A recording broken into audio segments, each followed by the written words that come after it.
depois. E quem não veio também pode assistir depois. Então, já está gravando.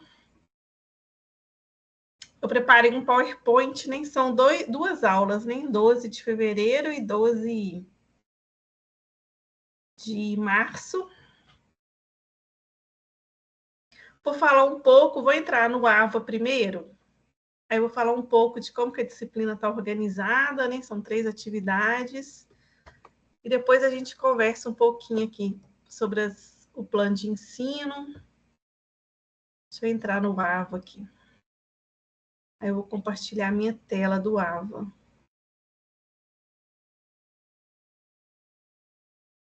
Aí eu vou parando um pouco, vou olhando o chat.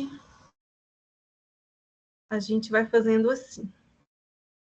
Porque quando eu estou compartilhando, eu não vejo o chat. Letras Libras, né? O Moodle, vocês agora já estão craques, né? Tem problema. Primeiro período. Vou entrar aqui numa sala. Que vocês podem até conferir, né? Se está tudo igual, todas as salas. Então, é a disciplina, né? Oficialmente, né? Boa noite, depois que está gravando. A disciplina Metodologia da Pesquisa Científica 1. Professora Juliana. Bem-vindos e bem-vindas a essa disciplina. Tem o cronograma, né? Eu coloquei todas as entregas para o final de março, das 3 atividades, mas aí vocês têm que ir fazendo, né? Não deixar as 3 para a última semana. Senão não dão conta. E aí são 3 unidades, né? Mas antes das unidades, eu quero apresentar para vocês o plano de ensino, né? O plano de ensino da disciplina.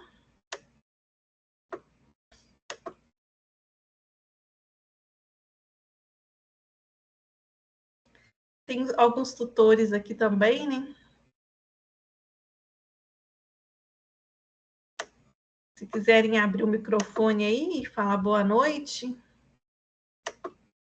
Boa noite a todos, aqui é o Wellington, Polo BH.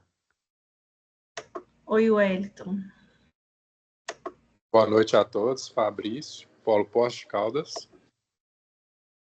Fabrício. Tem mais alguém conosco? Os tutores trabalham com vocês no dia a dia, né?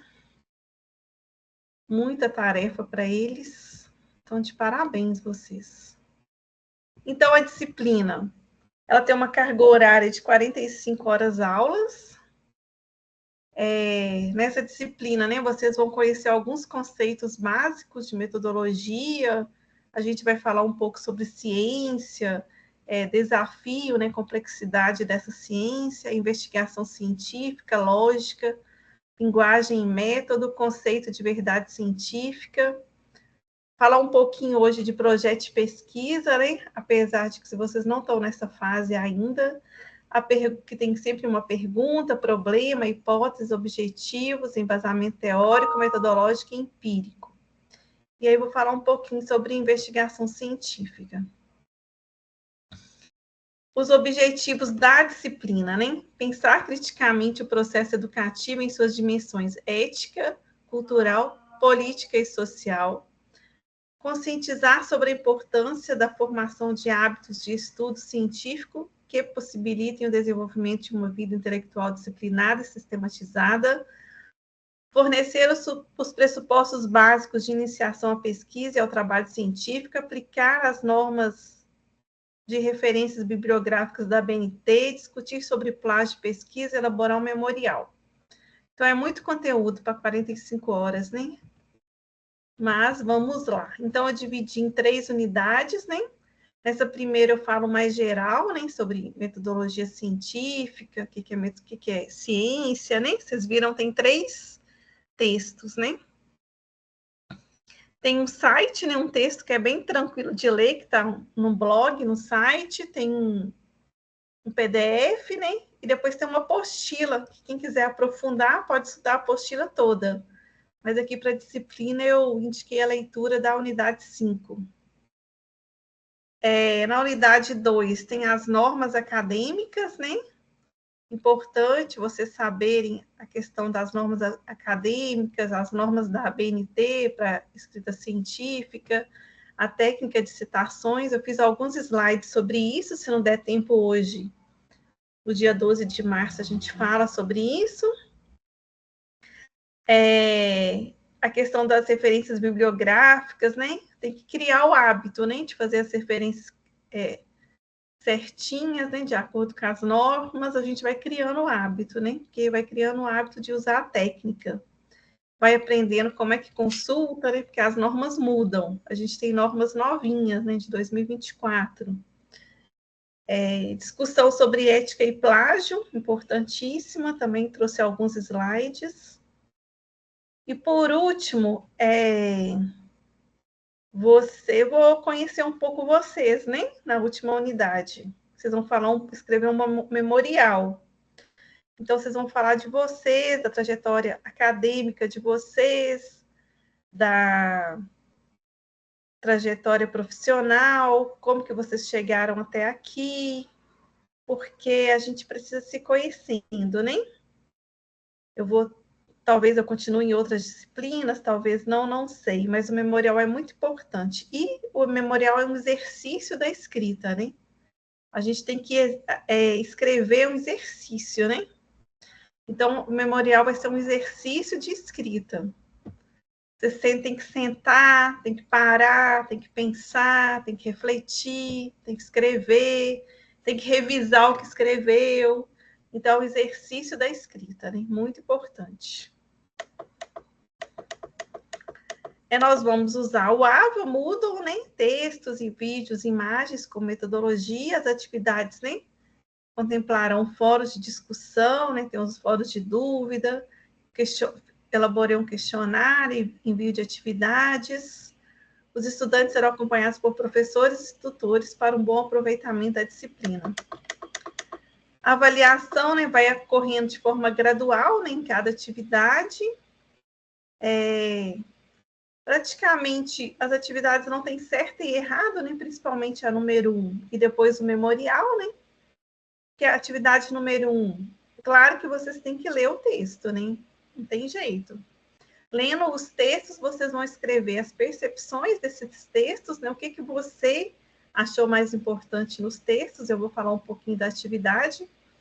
Então, quando a gente lê a atividade, a gente vai perceber se vocês leram os textos ou não. Se leu, está correto. Se está de acordo, né? Mas não tem uma resposta certa, né? Ou errada. Porque é aquilo que cada um achou mais importante no texto. Depois, o questionário, né? É uma avaliação mais somativa, né? De certo e errado. Mas está tranquilo também. E o último é o memorial, que também não tem certo ou errado, né? Cada um vai contar a sua história.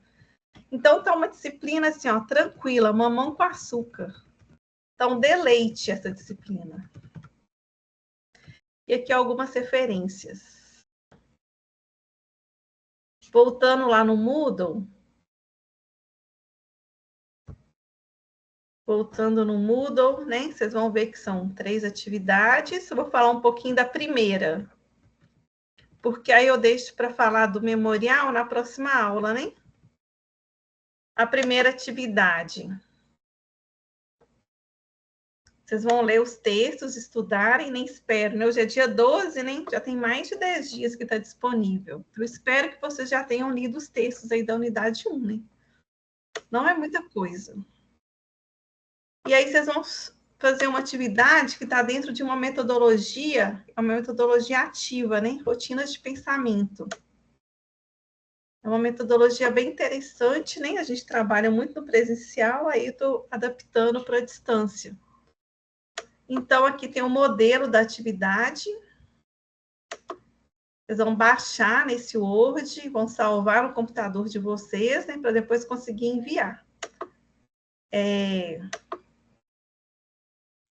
Então, vocês vão colocar o nome de vocês, o polo, tutor, né? Já deixei meu nome aí, o nome da disciplina. E aí vocês vão ler os textos. Vocês vão ler os textos, né? E aí vocês vão listar 10... Ler os textos cuidadosamente, listar 10 palavras ou frases sobre os textos estudados. Então, quando você lê o texto, o que mais te chamou atenção? Você vai listar 10 itens do texto que mais te chamou atenção. Pode ser uma palavra, pode ser uma frase. Depois você vai fazer a mesma coisa, só que agora mais outras 10 palavras, ou mais outras 10 frases, expressões que te chamaram atenção no texto. Então, para fazer essa atividade, tem que ler o texto, né? Não tem jeito, não pode ser da cabeça de vocês. Tem que ser de acordo com os textos. E aí, depois que vocês fizerem essas 2 listas, vocês vão responder 3 questões. Que é, né? Como os textos estudados estão conectados a algo que você já conhece? Então, quando vocês leram aqueles textos lá, tudo era desconhecido? Acredito que não, né? Alguma coisa no texto conectou com a realidade de vocês, com alguma coisa que vocês já conheciam. Então, vocês vão Professora, escrever. Oi. a questão de ler o texto aí, eu não sei se há, assim, se o mesmo dia que a senhora pede para colocar no Moodle, se é o mesmo dia que a gente recebe. Por exemplo, para mim, apareceu essa matéria segunda-feira agora, essa semana. Então, Oi. não tem 10 dias, não. Aí eu já vi esse exercício, porque eu sempre olho lá por questões de data, né? Mas o texto eu ainda não Eu li, mas achei o que exercício eu já estava vi. desde finalzinho de janeiro, eu acho que já estava. Pois é. Há outras matérias também apareceram essa semana. Teve matéria que para mim apareceu já ontem, por exemplo, português. Eu não sei se é a mesma, não sei como é, Eu vou né? ficar mais de olho na próxima. Pois é, aí eu não, também não sei, né? Estou falando por mim, né? Mas tem outras pessoas também que comentaram no grupo que a gente tem também. Ah, apareceu tal matéria. Apareceu para você? Uns que sim, outros que não. Aí Tem eu que ter não sei. aparecido todas. Não é as Alguém mesmas falou aí que vocês estão datas. fazendo 5 mais atividades complementares, né? As datas não coincidem, por exemplo, o professor que pede para colocar, o que coloca, com o que aparece para a gente, não. Vou falar com a Cristina, então. Tem que dar certinho as datas com que aparece. Mas aí vocês vão lendo, então, a partir de agora, né? Aí tem a segunda pergunta, né? Vocês leram o texto, né? Na primeira pergunta, vocês vão falar o que vocês já conheciam sobre o tema. E na segunda, vocês vão falar, a partir da leitura desse texto, quais novas ideias vocês tiveram? Qual conhecimento novo, né? Que essas leituras trouxeram para vocês, provocaram, fez o pensamento de vocês expandir em novas direções. Então, na primeira pergunta, vocês vão falar, essa parte do texto, tal, eu já conhecia sobre isso. Aí, na segunda, essa parte aqui do texto, aí vocês podem colocar a parte, é novidade para mim, eu não conhecia. Isso fez me pensar sobre uma questão aqui da minha vida, profissional ou pessoal. E na última questão, vocês vão falar assim, o que vocês não entenderam do texto, o que é confuso, o que mais que vocês queriam saber sobre esse assunto? Aí é a terceira questão. Então, são perguntas assim muito gerais, né? As rotinas de pensamento são atividades que cabem para qualquer conteúdo. Você pode assistir um filme e usar essas mesmas perguntas, pode ler outro texto e usar essas mesmas perguntas. As rotinas de pensamento, né, como já diz, é para fazer a gente pensar, né, sobre aquilo que a gente está vendo, ou ouvindo, ou lendo, ou sentindo, né? Usando algum dos sentidos, dos nossos sentidos.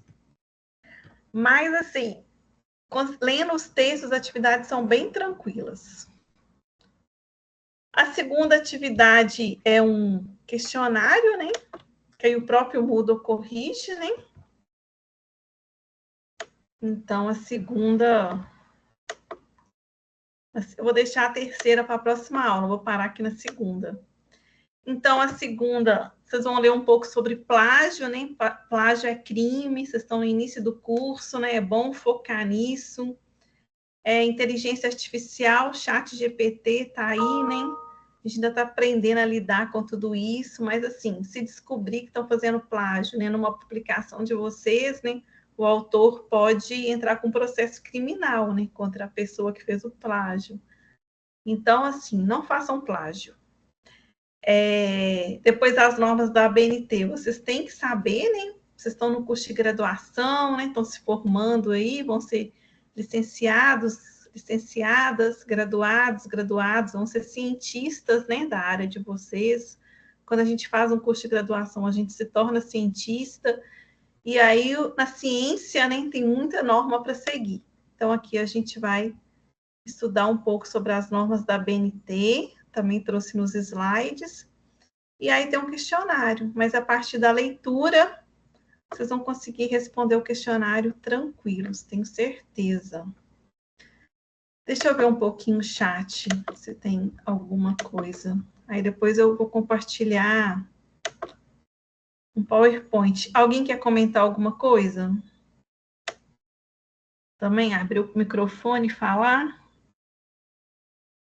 Então tem que aparecer para você 5 disciplinas, né, segundo o Alexander, mais atividades complementares.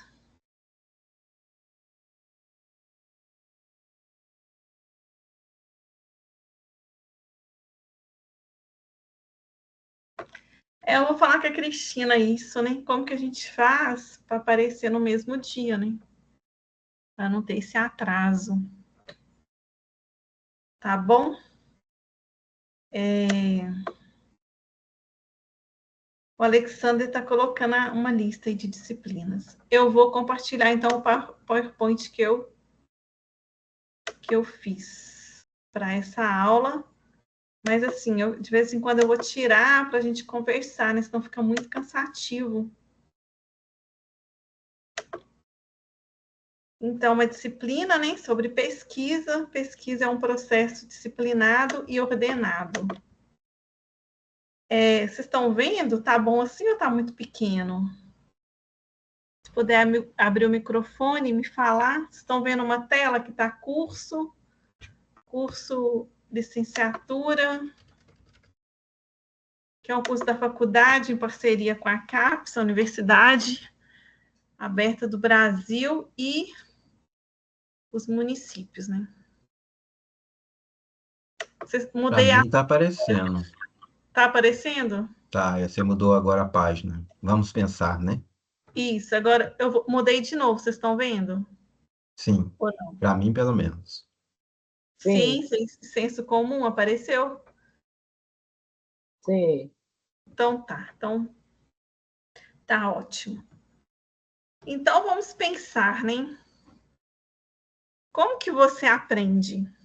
Como que você chegou até aqui? Queria ouvir vocês um pouco, que aí eu vou conhecendo mais um pouquinho vocês, né? E a gente vai treinando aí para o memorial, né? Que é a última atividade. Então, da sua percepção, né? Como você aprende? Como você chegou até aqui? Se os tutores quiserem falar também, participar, tá? Fiquem à vontade.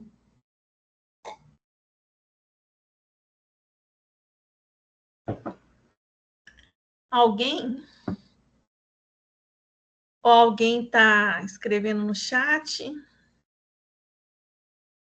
Deixa eu ver se eu consigo ver o chat no celular. Acho que consigo, né? Que aí eu vejo as duas coisas. Ah, consigo ver o chat no celular.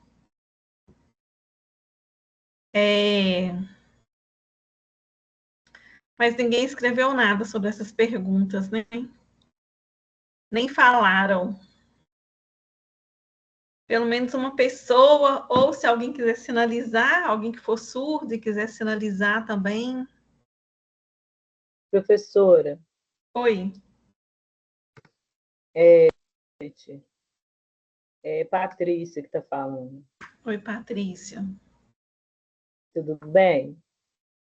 Tudo jóia. Não sei se entendi direito a pergunta, é como você aprende aprende, no caso, de modo geral, De ou modo quando a gente geral. Não, de é modo lendo, geral. né? Como que você acha que você aprende? Lendo? Ok. Como você chegou até aqui nesse curso? Como você acha que foi isso? Assim, de forma bem resumida, né? Não dá para todo mundo falar.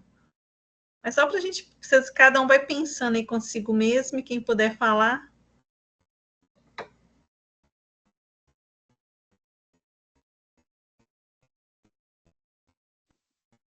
Olha, eu penso que a gente aprende não só lendo, mas a gente aprende com o outro, com as atitudes dos outros também, né? Aprende do bom e do ruim, né? E também não só a leitura te enriquece. Agora, o dia a dia também você aprende muita coisa. Sim. Eu, por exemplo, cheguei até a UENG porque, através da leitura, de notícias, né, da abertura desse curso, de fazer a inscrição. Então, foi leitura mesmo, mas leitura enriquecedora, não é aquela leitura que você fica entrando lá, por exemplo, no Instagram, essas coisas assim, não, sabe? É algo que vai me proporcionar uma melhoria mesmo. Entendi. Algumas pessoas estão escrevendo no chat, né? O Fernando, a Mariane, a Jéssica. Mas é isso, né? A gente aprende de várias formas, né? Cada um aprende de um jeito. Tem gente que aprende mais ouvindo, tem gente que tem mais facilidade lendo, quando lê, aprende mais. Tem gente, quando escreve, né? Alguém escreveu aí fazendo resumo, aí aprende mais ao escrever. Então, varia, né? Tem gente que tem que pôr a mão na massa, nem fazer, nem explicar para alguém aquilo, que é que vai aprender. Cada um é de um jeito. Então, é sobre isso, né, nossa aula. É sobre aprender, sobre avançar nos estudos, né? Porque a ciência, né, a gente está falando de ciências. Então, a ciência, ela tem métodos, né? Ela tem que ter experimentos, comprovações. Se é uma pesquisa na área de ciências humanas, né, tem que ter muitas conversas, muitas observações para entender uma realidade. Ter uma ciência na área que você tem que testar, experimentar, né? Tem que ter muitas experimentações, né? Se vai testar um remédio, muita gente tem que experimentar aquele remédio para ver se dá certo mesmo. E assim vai construindo as ciências, né? Valéria, a disciplina é metodologia científica. Que bom que você conseguiu entrar, hein? Ainda está a tempo. E aí a gente tem o senso comum, né? O senso comum é o que a gente vai aprendendo no dia a dia, passa de geração em geração, algumas coisas fazem sentido, outras são crenças, né? Então tem senso comum, né? Que a gente aprende com pessoas mais velhas, né? Ela sabe quando que vai chover, né? Que realmente dá certo e a ciência concorda. Tem questões do senso comum, por exemplo, tomar leite com manga faz mal, né? A gente sabe que tem uma história, né? Inclusive racista, né? Da época da escravidão, para os escravos não tomarem o leite das fazendas, né? Quando comia manga. Então tem coisas do senso comum que não tem comprovação científica, que foi alguém que inventou e foi passando de pessoa de um para um e acabou sendo uma verdade. E tem coisas do senso comum que a ciência abraça e vê que é isso mesmo. Às vezes tem um chá, né? Que alguém fala, esse chá é bom para isso, e realmente é, né? Depois a ciência comprova que é. Então, o senso comum é mais é o que vai passando, né, de geração em geração, sem comprovação científica, sem testes. Algumas questões do senso comum a ciência abraça e entende que é isso mesmo, e outras a ciência mostra que não é verdade. E assim caminham juntos, né? A ciência caminha junto com o senso comum, ela não descarta, né? Também totalmente o senso comum. E aí que a gente está na universidade, né? A universidade ela tem essa obrigação, né? Esse compromisso social de trazer a ciência, de trazer o pensamento crítico, filosófico, de falar de uma cultura erudita, mesmo que ela recebe críticas por isso, né? Ao mesmo tempo, a universidade tem que se aproximar da cultura popular, né, das pessoas, fazer integração, né? Ela faz isso na extensão, né? Sociedade, universidade, eu vou falar daqui a pouco. E ela tem que trazer esse pensamento crítico, essa capacidade reflexiva. A gente precisa olhar para o mundo e questionar. Agora que vocês são universitários, né, estão se formando cientistas, vocês precisam olhar para o mundo e perguntar, né? Você vê uma injustiça social, tem que questionar, né? Por que é assim, né? Por que essa má distribuição de rendas? A gente precisa questionar sobre isso. Por que não tem política de inclusão para todo mundo, em todo lugar, o tempo todo? Precisamos questionar sobre isso. E reivindicar, né? E tudo que nós conseguimos é por meio de lutas, muitas lutas. Nada é dado, né, para a população. Tudo que a população já conseguiu até hoje, né? Cada lei no papel e cada lei realmente se tornando realidade é por meio de muita luta. Então, a gente precisa cobrar, né? Precisa fazer questões para o mundo, questionar, e aí, através dos movimentos, né? Dos grupos, lutar por uma sociedade melhor. E aí é luta mesmo, né?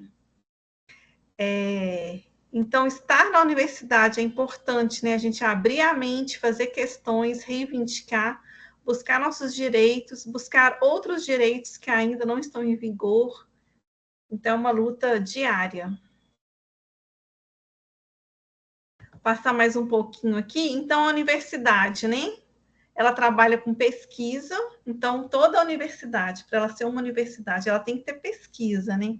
Os professores dessa universidade precisam ser pesquisadores, os alunos também precisam ser pesquisadores. Então, precisa ter uma questão, né? O que eu vou investigar?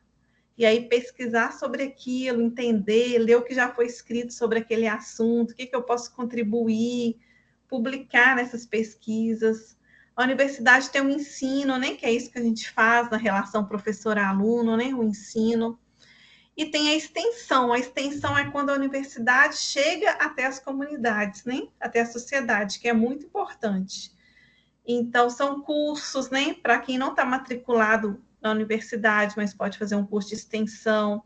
É uma ação que a universidade faz numa escola, é a ação que a universidade faz no museu, é uma ação que a universidade faz na rua. Isso é extensão. Então, para ser universidade, precisa de pesquisa, ensino e extensão. E aí tem outras perguntas aqui, né, para a gente interagir um pouco e eu não ficar falando o tempo todo, né? O que te traz aqui, né? Por que você procurou um curso universitário? Vou até parar a apresentação aqui para ouvir um pouquinho vocês, porque vocês podem continuar com aquelas perguntas, né? De como vocês aprendem e como vocês chegaram até aqui, né? O que trouxeram vocês aqui? E por que, né, vocês procuraram um curso universitário? Queria ouvir um pouquinho para vocês. Por que vocês estão interessados na ciência, né? Aqui a gente faz ciência, né? Por que vocês têm esse interesse, né? Na universidade, na ciência?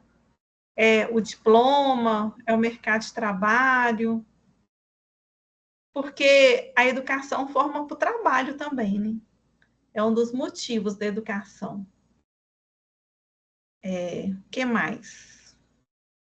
Queria que vocês escrevessem ou falassem para a gente interagir um pouco.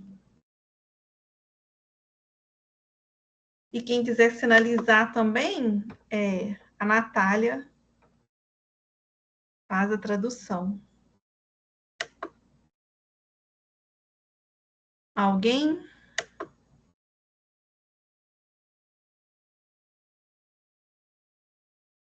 A Jéssica escreveu, Daniel, a Valéria, que hoje é o primeiro dia.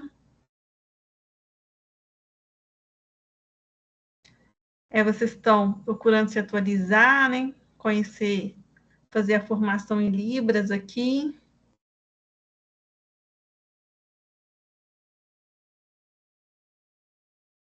A Cristiane abriu a câmera, mas fechou. Estou de olho em vocês aqui. Alguém quer falar, comentar? O que trouxeram vocês aqui? Por que vocês buscaram um curso universitário?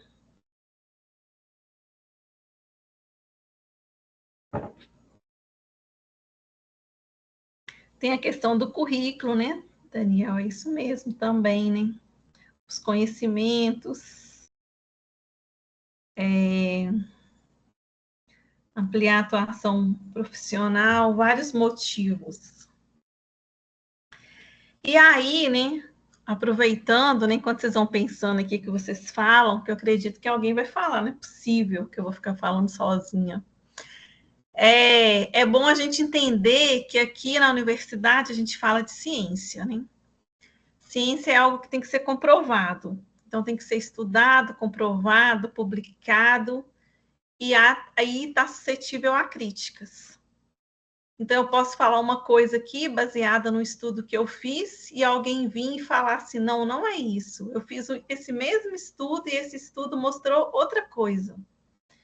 Então, todos nós que estamos na universidade, estamos construindo o conhecimento, a gente tem que saber que tudo é questionável. E tudo está suscetível à crítica. E a gente tem que estar preparado para isso. Então, a ciência tem isso, né? É diferente de doutrinas, né? Porque a doutrina é aquilo, né? Inquestionável. Você acredita ou não, né? Não é para questionar se existe ou não. É você crer ou não crer. Já a ciência, não. A ciência ela é questionável, ela é refutável. A gente muda de ideia. Então, um dia você acredita que o melhor método para ensinar Libras é esse.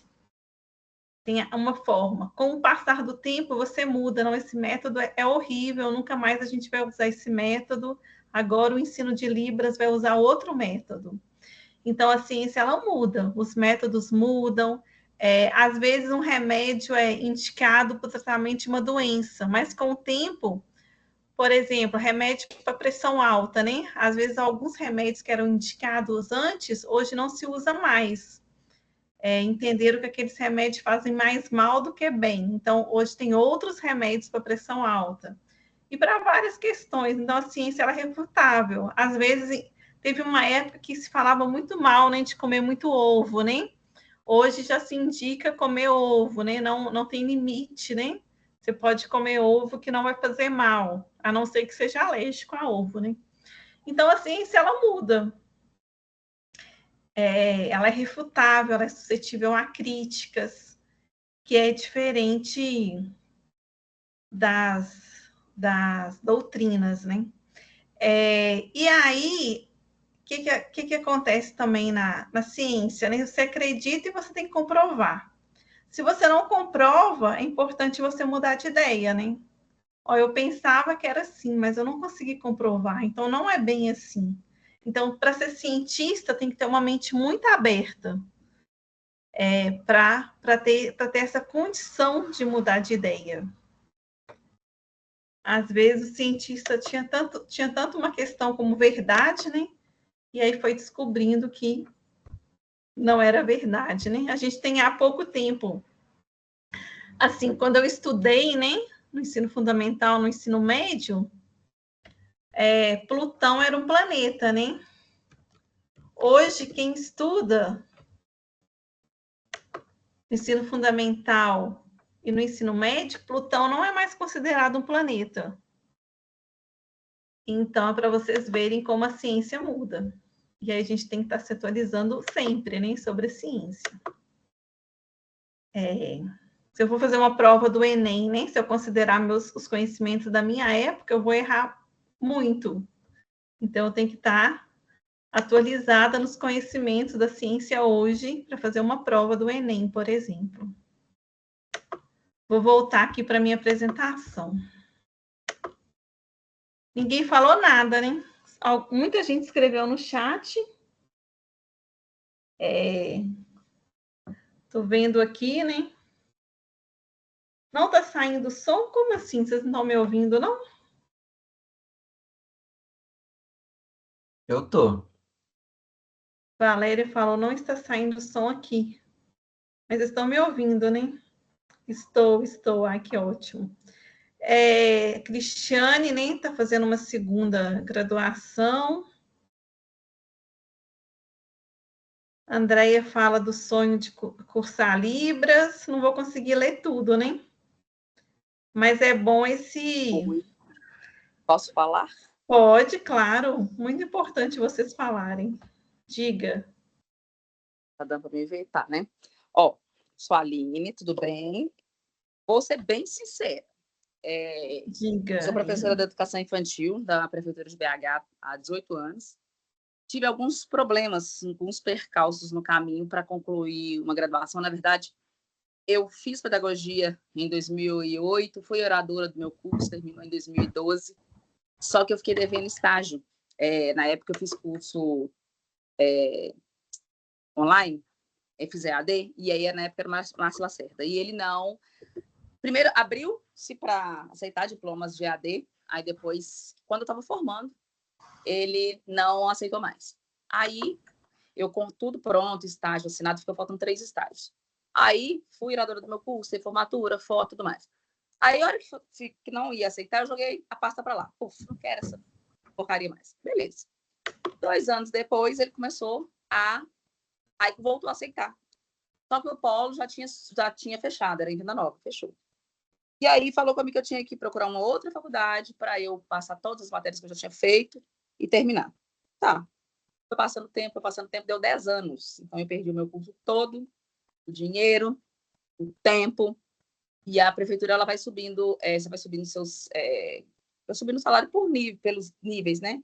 Tanto as pessoas que entram hoje, elas estão no nível 12. As amigas com muito menos, elas estão no nível 19, eu estou no nível 9. No mínimo, do mínimo, do mínimo, do mínimo. Aí surgiu essa oportunidade de fazer o curso. Fui toda empolgada. Eu falei assim, gente, eu vou aprender Libras. Eu vou poder ajudar um aluno surdo se ele estiver na escola. E vou ser um agente, né, de mudança, pelo menos para ajudar. Beleza. Comecei o curso falando assim, vou ser brilhante, tal, tal. Mas veio tanta dificuldade, tanta coisa de uma vez, tanta matéria de uma vez que a gente... Isso é que estou falando por mim, essa questão da dificuldade, eu vou falar pela maioria do grupo que a gente está. A gente até queria ter tempo para a gente se dedicar para as matérias, para ser um aluno bacana, aprender mesmo, mas é tanta coisa de uma vez, cada surpresa que a gente está tendo, que a gente não está conseguindo ser um aluno, não. É muita então, sinceramente, coisa mesmo. Eu estava fazendo assim, né, para aumentar meu nível, e aí quando foi Libras, eu falei, ótimo, então além disso eu vou ser brilhante e vou ser um sujeito transformador. Mas agora eu estou fazendo pelo diploma, porque eu vi que não dá para dedicar, não, porque é muita coisa. Eu não sei se o curso ensina, se tem disciplina que ensina Libras, né? Pois é, tem. E aí, para mim e para nós, o foco principal era esse, sabe? Mas não vai dar, não. Então, vai ser um curso assim. O que dá, o que Deus ajudar, para mim é o que vai sair, entendeu? Não, mas no final você vai aprender muita coisa. Tomara. Espero muito. Aí, pronto. Vai abrir a mente para o mundo. É isso. Porque a universidade tem esse papel, né, de abrir as mentes. E é o conhecimento a gente vai buscando. Então, vou continuar a minha apresentação. Não sei se a Aline está com a mão levantada, já falou, né? Não tem mais ninguém. Mas é puxado mesmo. Vão ser 4 anos puxados. Mas no final vai dar certo. Tem certeza. Não pode desanimar, né? E virar muro de lamentações. Vamos ver que vai dar certo. Focar no que está dando certo.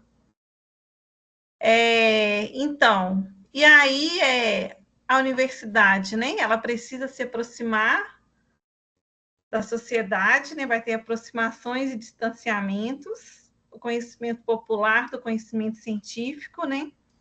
Há aproximações e distanciamentos. A universidade tem se aproximado mais, né? Já houve épocas que ela era muito mais elitizada, muito mais distante da população, né? Só determinadas pessoas da sociedade podiam cursar uma universidade, né? Hoje a gente tem mais oportunidades de estar numa universidade pública, inclusive, né? Então, ela tem se aproximado mais da sociedade. Ela ainda é muito elitista, né? A universidade, o conhecimento científico, ele ainda se distancia do conhecimento popular, mas há um movimento de aproximação, e um movimento cada vez mais forte. À medida que a população, né, chega à universidade, né, ela obrigatoriamente, né, vai se aproximando da universidade. E aí, como que a gente faz uma investigação, né? Como que acontece uma investigação científica? Temos que pensar, né? O que vale a pena ser pesquisado, o que é um fenômeno a ser pesquisado, e isso é somente com experiência.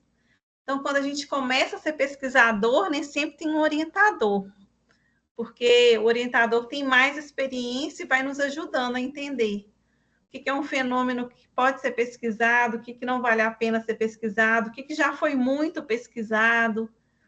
Então, tem isso, né? A gente tem que saber o que pesquisar, se faz sentido ou não aquela pesquisa, e é só mesmo com a experiência, com muitas leituras, para entender, né? Tem que ver se essa pesquisa, né, ela tem uma teoria, né, um conceito, um ponto de partida para essa pesquisa, né, não pode surgir do nada. Tem que ter um porquê dessa pesquisa, né, tem que ter algum estudo antes, né, para iniciar uma pesquisa. Foi até aqui a pesquisa, agora eu vou, a partir daqui, vou dar continuidade. Tem que ser possível, né? O que é a viabilidade metodológica? Tem que ser uma pesquisa possível de realizar, né? Eu tenho os meios materiais para fazer essa pesquisa, eu tenho condições, tenho tempo, eu tenho pessoas para conversar sobre esse tema, então tem que ver se tem viabilidade. E tem que ver se tem disponibilidade, né? Se tem técnicas adequadas para esse estudo, se eu tenho acesso a essas técnicas ou não. Então, fazer uma pesquisa científica, né? Para quem está começando, precisa, né, de um orientador, alguém que vai ajudar a entender se essa pesquisa é viável ou não. Então, quando vocês forem fazer TCC, né, vai precisar de um orientador para ajudar vocês a fazer a pesquisa de TCC. Quando vocês vão fazer pesquisa aqui, né, para as atividades do curso, né, precisa de um professor para orientar vocês, auxiliar nessa pesquisa. Isso foi a primeira tela, né, que eu coloquei, né, que a pesquisa é um processo disciplinado, ordenado. Então, a gente, para fazer pesquisa, tem que ser muito metódico, tem que ter muita disciplina, tem que anotar todos os passos da pesquisa, tem que ter muita organização para ser um pesquisador.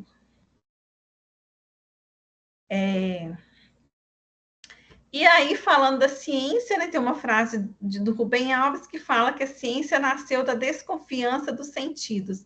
Então, na hora que a gente começa a olhar para o mundo e perguntar, a gente está fazendo ciências. Na hora que você faz questões, né? Por que, né, que chove menos? Por que chove mais? Por que acontecem enchentes que antes não aconteciam? Por que determinado alimento faz mal, outro faz bem? Por que esse remédio tem efeito colateral, o outro não tem? Por que nessa parte do ano algumas pessoas adoecem mais, na outra menos? Por que eu estou mais cansado esses dias? Por que eu estou menos cansado? Quando você começa a fazer perguntas, por que essa planta nasceu aqui e deu certo e a mesma planta ali não deu certo? A gente está fazendo ciências. Então, quando a gente começa a fazer perguntas, né?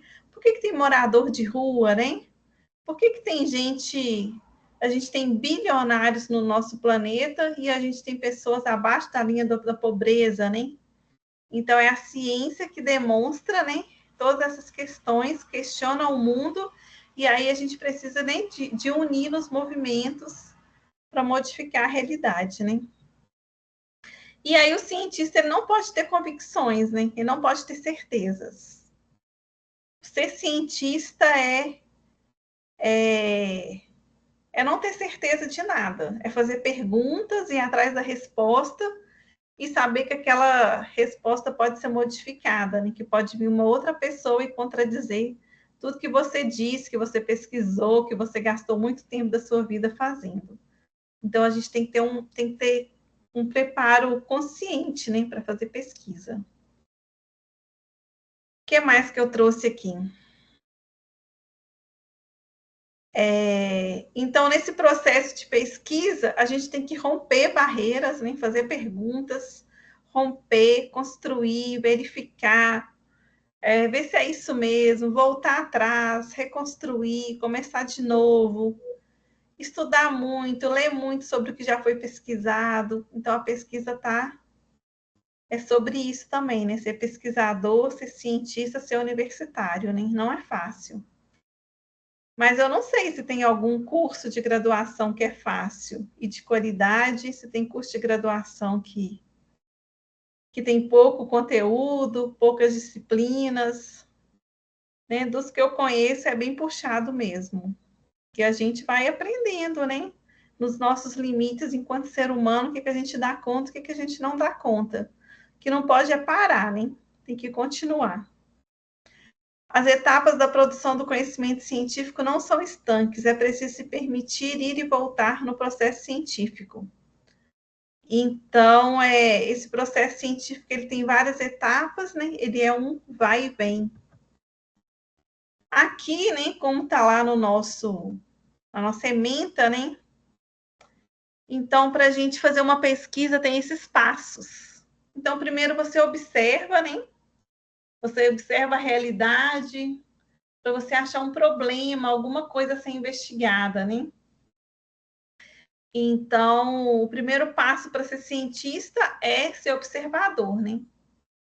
Para ser cientista, a gente tem que sair. Tem aquele livro, O Mundo de Sofia, né? Que fala assim: que quando a gente é criança, primeiro ele fala assim, né? Imagina um coelho muito peludo. Quando você é criança, você está lá em cima, na pontinha dos pelos. Aí você vê tudo. Vocês já observaram que criança vê tudo? Que às vezes você não está nem prestando uma atenção numa coisa, aí a criança vê e pergunta. Criança é muito observadora, né? Então a gente imagina o coelho bem peludo, você está lá no alto do pelo, você vê tudo. À medida que a gente vai crescendo, né, e envelhecendo, e o tanto de coisa que vai acontecer na nossa vida, a gente vai afundando nesse pelo do coelho. Aí você começa a observar menos o que acontece ao seu redor, né? Você não tem nem tempo de observar, né? Ainda mais pelo relato da Aline aí, a gente fica lá no fundo do pelo do coelho, né? Não tem tempo de observar. Mas aí, para ser cientista, você tem que voltar a ser criança. Tem que voltar lá para cima do pelo do coelho e observar. E observar tudo que está à sua volta e pensar e refletir. Então, cientista não é que ele tem tempo, né? Ele se dedica seu tempo para isso, né? Tem aquela imagem lá do Albert Einstein, né? Com aquele cabelo bagunçado, né? Grande, né? Não tem tempo nem de pentear o cabelo, o cientista, né? Que está tão dedicado à observação, a ver tudo que está acontecendo, a questionar, que às vezes não tem muito tempo, né? Está envolvido na pesquisa. Então, para ser cientista, você tem que voltar a ser criança e voltar a ser observador, não pode afundar no pelo do coelho, né? Porque se você afundar, você não vê nada ao seu redor. Você tem que ficar lá em cima e observando o que está à sua volta para você ver os problemas cotidianos, né? E pensar o que eu posso pesquisar. E aí você começa a fazer perguntas, né? Que é a problemática. Então, toda pesquisa tem uma questão de pesquisa, né? Você tem que ter uma questão, né? O que eu vou pesquisar? Então, eu quero saber como que meus alunos aprendem matemática. Então, eu tenho que ter um problema, né? Como que eu posso fazer para que todos os professores da escola aprendam Libras? Ou todas as pessoas que trabalham na rodoviária aprendam Libras? Ou todos os comerciantes, né? Então, é um problema. Então, você tem uma questão. E aí, você vai observar o mundo, vai pensar em processos para responder aquele problema, vai ler sobre, você vai gerar hipóteses, né?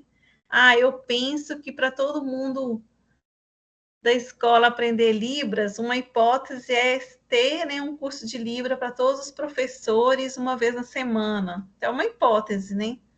Pode ser que resolva, pode ser que não. Pode ter um curso na escola toda semana, mas pode ser que os professores não vão aprender Libras, né? Mas primeiro você tem uma hipótese, né? Depois você vai estudar sobre isso, né? O que já foi escrito sobre aprendizagem de Libras? O que foi escrito já sobre aprendizagem de matemática? O que já foi escrito sobre plantação de flores num ambiente fechado? Nem sei se esse é meu problema, né? Como cultivar flores em um quarto fechado. Então, o que já foi escrito sobre isso? Então, você vai ler sobre, né? Então, você vai observar o mundo, vai criar um problema, vai formular hipóteses, né, que podem ser comprovadas ou não. E aí você vai estudar sobre aquele assunto, porque vai que alguém já pesquisou como plantar flores no quarto e já tem a resposta. Então, você não precisa fazer essa pesquisa, né? Você vai pensar em uma outra. Então, primeiro você vai ler tudo que já foi escrito sobre isso, para ver se essa sua pesquisa vai trazer algo novo ou não. E aí você vai definir os passos dessa pesquisa, né? Primeiro você vai observar, depois você vai estudar, depois, no caso da escola, você vai entrevistar professores, você vai entrevistar professores que nunca fizeram curso de Libras e professores que já fizeram e sabem Libras. E aí você vai perguntando, observando, vai anotando tudo, né? Fazendo uma sistematização, vai interpretando até você chegar numa conclusão. A melhor forma dos professores aprenderem Libras é essa, a partir de tudo que eu li, tudo que eu observei, tudo que eu conversei com os professores. A melhor forma de cultivar plantas em um quarto é essa, a partir de tudo que eu observei, tudo que eu li sobre, tudo que eu perguntei a pessoas que cultivam plantas em lugares fechados e abertos. Eu fiz um experimento no meu quarto, e a partir do meu experimento eu posso dizer isso. Então, assim vai construindo ciência. Assim vai construindo conhecimento científico.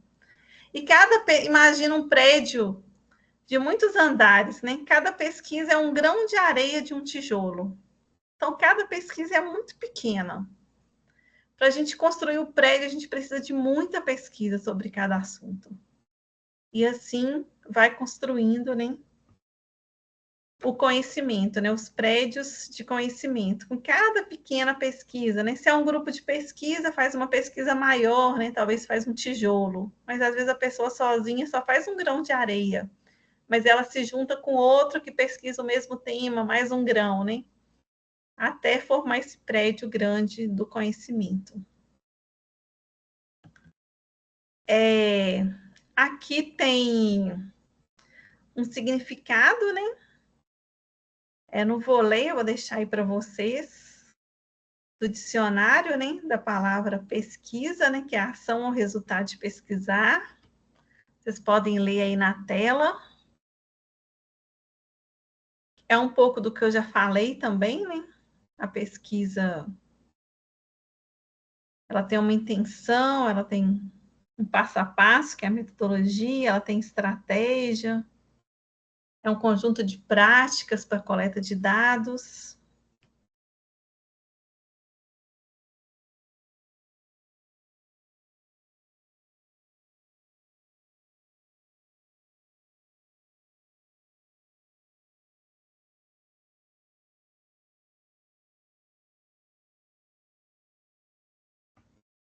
Então, pesquisar é isso, né?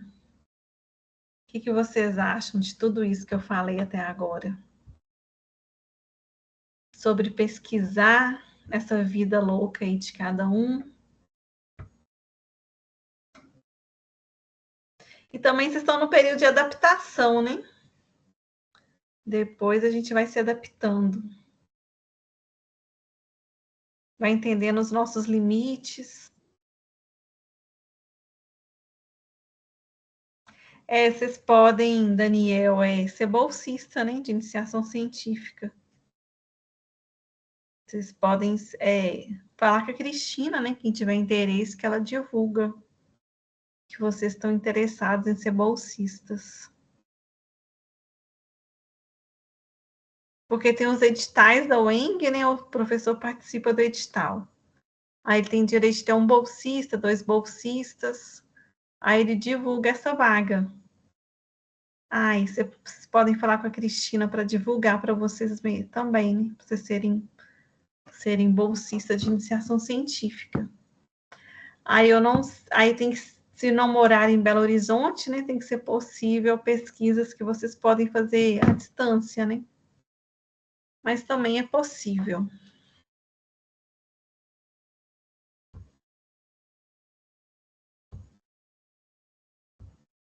Deixa eu ver se alguém abriu a câmera. Ninguém.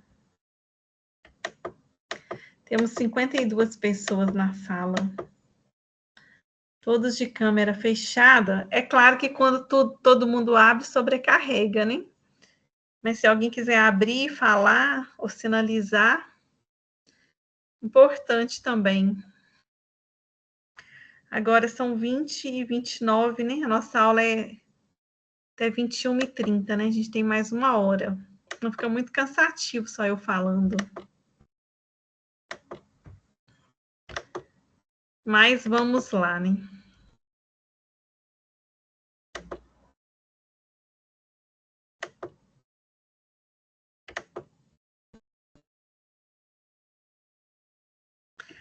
Então, aqui eu trouxe algumas frases, né? Que para Freire, né? No caso, Paulo Freire, não há ensino sem pesquisa e pesquisa sem ensino. Então, para você ser professor, né? Já que a gente está no curso de licenciatura e o professor atua diretamente com o ensino, ele precisa de ser um professor pesquisador. Ele precisa de buscar, né? Não vai chegar pronto para ele, né? Os conhecimentos, mesmo que a escola tenha um livro didático, tem alguns textos, né, que a coordenação pedagógica pode disponibilizar, né, ideias de atividade, mas não chega tudo pronto, né? O professor precisa ser um pesquisador para o ensino acontecer de fato, né? E a nossa sociedade muda muito, né? Então tem que estar sempre pesquisando, se atualizando, sabendo o que está acontecendo hoje. Quem pesquisa procura descrever, compreender e explicar alguma coisa. Então, tá aí, né? Na atividade docente, né, de vocês, futuros licenciados, vocês vão ter que, para vocês explicar alguma coisa, você tem que compreender, descrever aquele fato, compreender e explicar, né? Isso é nato de um pesquisador, né? Porque para você ser pesquisador, eu não falei que tem que observar, perguntar, ir atrás. E aí não há modelo único de pesquisa, né? Que é mais uma frase aí desse slide, né? Há vários modos de fazer pesquisa. E aí, para Durkheim, né, o pesquisador social deve colocar-se no mesmo estado de espírito do cientista físico, quando este tenta pesquisar a natureza. Deve ser neutro e objetivo, não deve discutir com aqueles que o rodeiam sofrendo influências, deve aceitar como aquela sociedade de fato funciona, sem ter a intenção de modificá-la. Essa frase é muito importante, né, para essa disciplina. Quando o cientista físico, né, vai fazer um experimento no seu laboratório, ele não tem uma opinião sobre aquele experimento, né? Ele chega lá, une, né, determinados ingredientes e aí ele vai sair dali uma fórmula, né? Algum outro material, né? Quando vai se produzir uma vacina, né? Esse cientista, ele tem conhecimentos prévios, né? Que ele já estudou. Mas ele não sabe se aquela vacina vai dar realmente certo, né? Ele tem que experimentar, né? Tem que ter as pessoas, os voluntários. E aí, na ciência humana, né? Que somos nós, né? Pesquisadores sociais, você vai fazer uma pesquisa sobre ensino de Libras, você não pode chegar lá com verdades. Para aprender Libras, você, pesquisador, você tem que chegar o mais neutro possível. Não existe neutralidade, né? Você tem seu pensamento próprio, né? Você acredita que a melhor forma é essa. Mas se você vai fazer uma pesquisa sobre isso, você não pode chegar falando o que você acredita. Você tem que exercitar muita escuta, né? que eles vão falar? Quem sabe Libras vai dizer a melhor forma de aprender para ele, quem não sabe vai falar das dificuldades, e aí você está só ouvindo e você vai anotar só o que você ouve. Você não vai influenciar nas respostas, nem vai modificar essas respostas. Então, ser pesquisador não é tarefa fácil. Por quê? Como ser humano, a gente tem opinião para tudo. Como ser humano, e a partir da nossa experiência, da nossa história, do que a gente observa, a gente sempre tem uma opinião. Mas o pesquisador, ele tem que se fazer de alguém neutro. Ele não pode expressar a opinião dele para quem participa da pesquisa, ele não pode influenciar. Então, ele está ali só para ouvir, para colher dados, ele anota aqueles dados como são ditos, e ele conclui aquela pesquisa a partir dos dados que ele recebe, não da opinião dele. Ele pode até escrever a opinião dele, mas ele tem que deixar explícito, né? Na minha opinião é isso, mas aqueles que eu ouvi, que eu pesquisei, entendem que é dessa forma. Então, a neutralidade na pesquisa, né, é o fator mais difícil, né? Então, você é o mais neutro possível, enquanto pesquisador. Aqui é uma outra frase, né? Não há como se distanciar dos acontecimentos cotidianos, das relações existentes entre as pessoas e seus produtos, sejam eles mentais, culturais ou instrumentais. A vida em sociedade se constitui por conta da heterogeneidade das diferenças de pensamento e de condutas. Portanto, são essas inter-relações que favorecem a relação sujeito-objeto. Então, ao mesmo tempo que a frase anterior falou da neutralidade, essa aqui traz para a gente que não dá para ser neutro, né, o tempo todo. Não há como você se distanciar totalmente, né, porque você chega com opinião. Então, é um exercício, né? Para você ser pesquisador, você tem que exercitar esse distanciamento. Você tem que exercitar essa neutralidade, porque mesmo em pensamento, né, você já chega com uma opinião sobre aquilo que você está investigando. E é importante a gente entender que as pessoas pensam diferentes, né? Isso é normal da nossa sociedade, né? Pensar diferente. E é assim que se constrói o conhecimento. Se todo mundo pensar igual, não vai ter construção de conhecimento, não vai ter evolução. Pensamento diferente é muito importante na nossa sociedade. O que tem que ser, que isso tem que acontecer é sem violência, né? Sem violência verbal, sem violência física. Então, assim, a gente vive, por exemplo, né, muitas discussões sobre religião, sobre política, sobre futebol, né, que gera violência, né?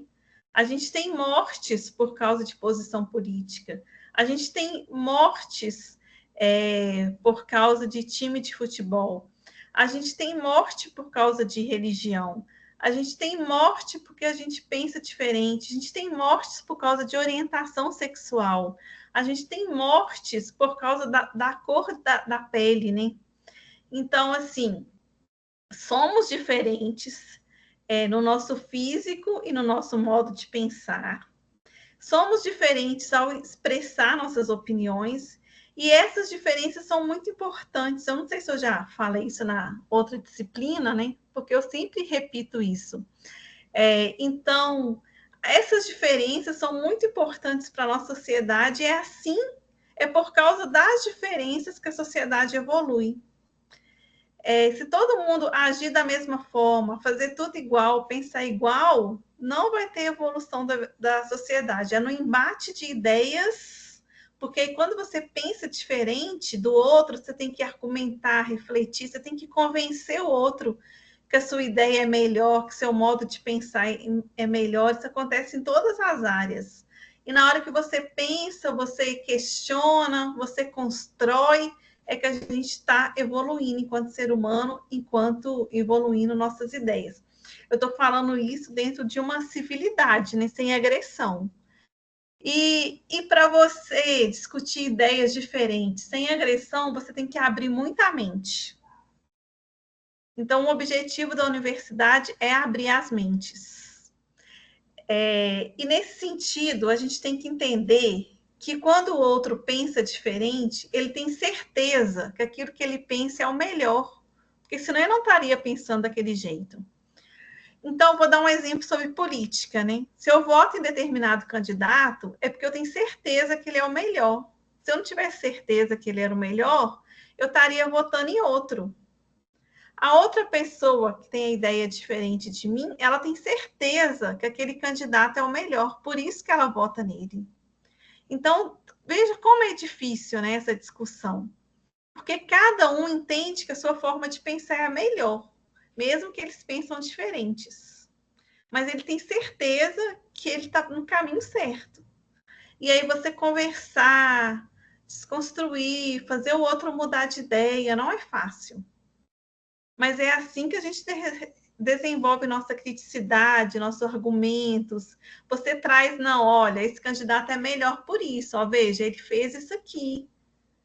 Ele melhorou a vida das pessoas fazendo isso. Aí o outro vai e mostra outra coisa. Ah, não, esse aqui fez isso. Melhorou a vida das pessoas fazendo isso. Então, você vai provando para o outro que a sua ideia é melhor. Ou pode ser que você não prove nada e o outro te convença. Fala assim, ah, é mesmo, você tem razão. Eu vou repensar minhas ideias.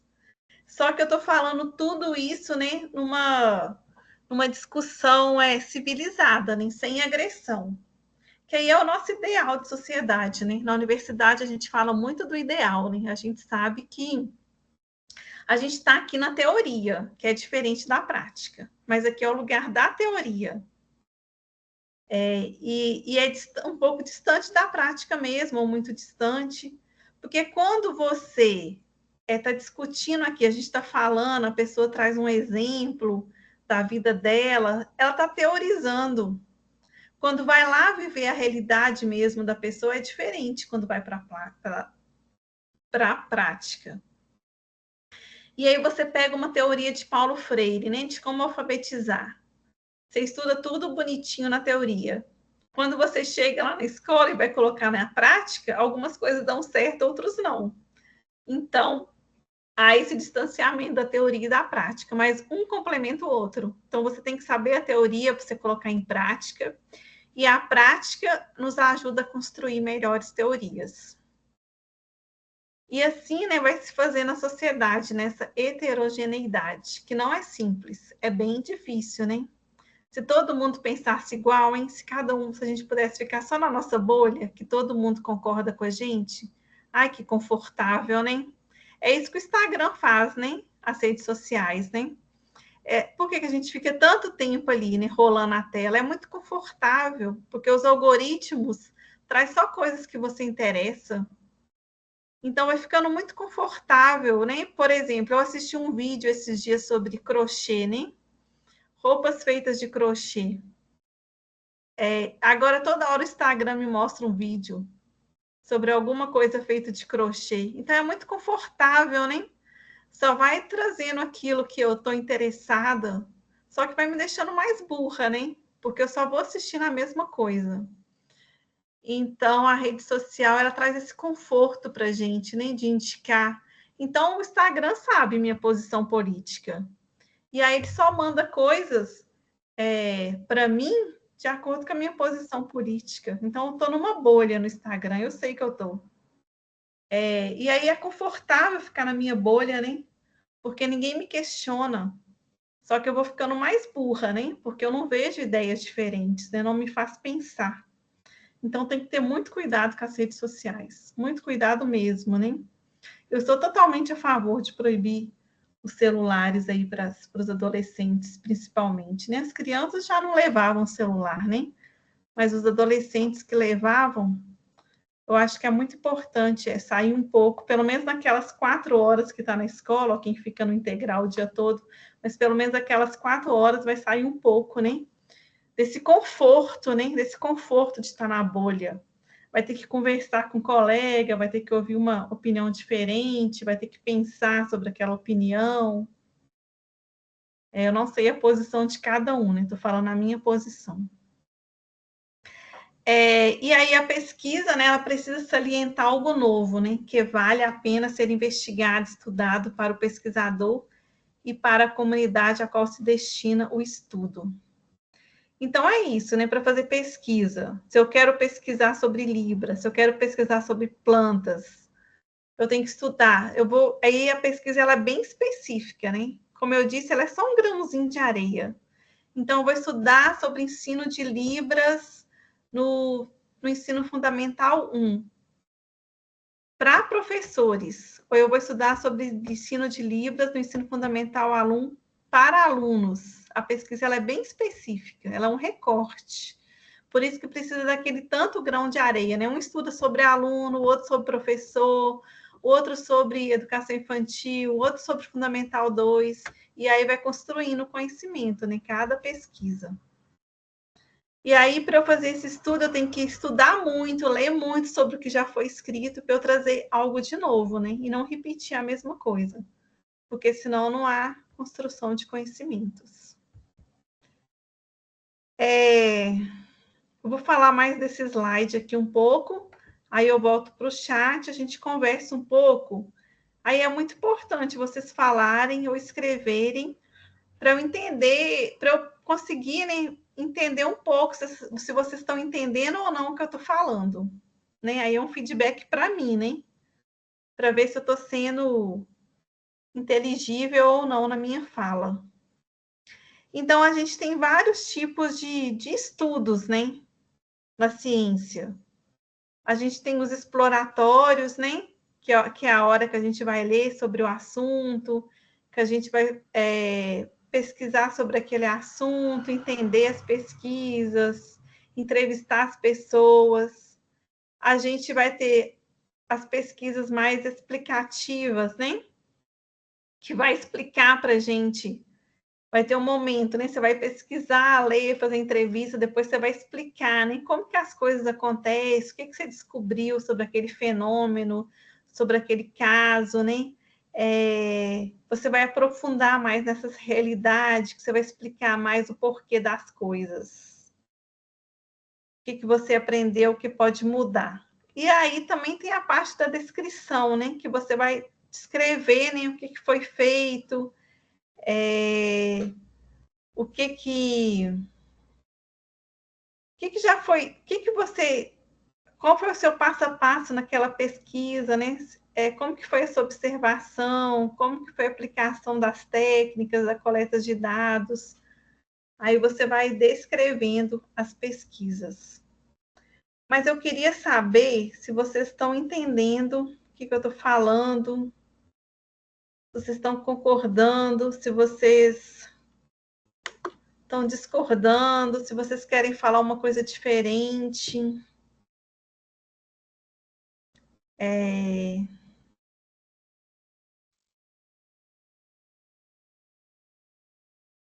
Deixa eu ver o que tem aqui no chat.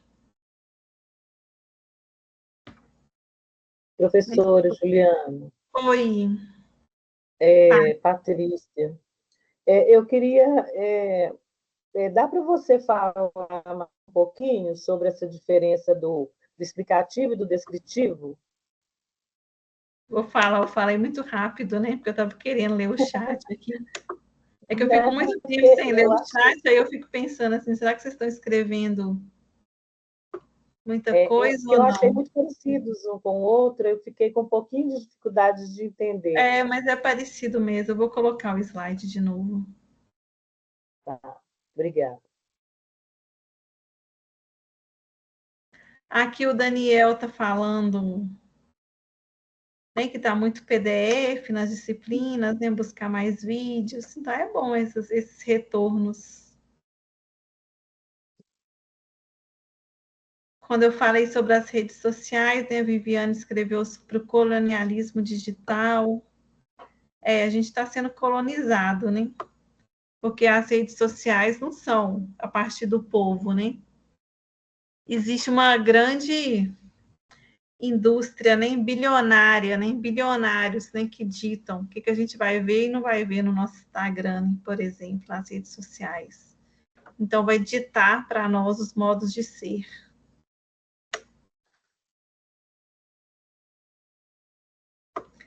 Deixa eu ver. Nas leituras que a Mariana escreveu aqui, Nas leituras da matéria, foi falando sobre os 4 polos que são usados para a base de pesquisa. Poderia explicar melhor? Você pode falar, Mariane? 4 polos, não estou lembrando agora. Pode dar um exemplo para eu lembrar? Senão eu pesquiso aqui nos textos. Deixa eu ver aqui a pergunta da Paty, depois eu vejo essa da Mariane. 4 polos que são usados para a base de pesquisa. Lembrar o que é isso. Então, o estudo... Deixa eu colocar de novo o slide, que aí a gente vê com calma, que eu passei muito rápido.